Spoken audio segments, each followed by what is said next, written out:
السلام علیکم۔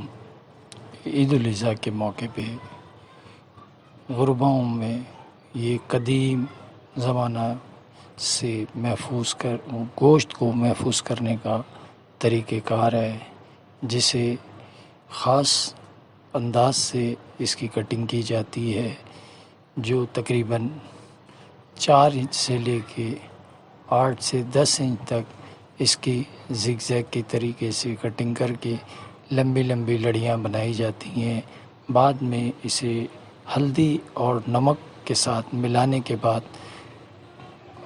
لمبی لمبی ڈوریاں باندھ کر اس کے اوپر جیسے کپڑے سکھاتے ہیں اسی انداز سے اسے سکھایا جاتا ہے دھوپ کے اندر 2 سے 3 روز تک۔ اس کے بعد اسے اتار کر ڈبوں میں یا کسی برتن میں محفوظ کر لیا جاتا ہے اور بوقت ضرورت نکال کر اسے استعمال کیا جاتا ہے، جو یہ فریج یا ڈی فریزر کی ضرورت محسوس نہیں ہوتی اور اس کمی کو یہ پورا کرتے ہیں۔ یہ سلسلہ زمانہ قدیم سے چلا آ رہا ہے اور آج بھی جن گھروں میں یا جن غرباؤں کے پاس آج تک فریج یا ڈی فریزر موجود نہیں ہے تو وہ اپنے گوشت کو اسی انداز سے محفوظ کرتے ہیں۔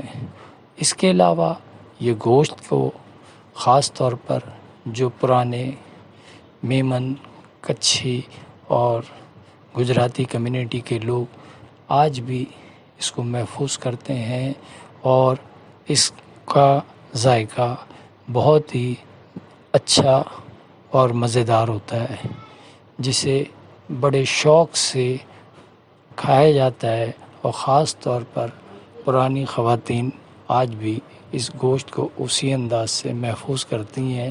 جن کے گھروں میں تمام سہولتیں اللہ تعالیٰ نے عطا کی ہیں، اس کے بعد بھی ان کو کہنا ہے کہ ہم نے یہ گوشت کو محفوظ اس لیے اور اس انداز سے کرتے ہیں کہ اس کا کھانے کا اپنا ہی انداز ہوتا ہے، اور جس گوشت پہ ہڈی یا چربی لگی ہوئی ہوتی ہے اس گوشت کو بھی نمک لگا کر سکھا لیا جاتا ہے، بعد میں اسے بریانی، پلاؤ اور سالن وغیرہ میں بھی یوز کرتے ہیں، جس سے آپ کو یہ محسوس ہی نہیں ہو سکتا کہ یہ گوشت تازہ ہے یا رکھا ہوا گوشت ہے۔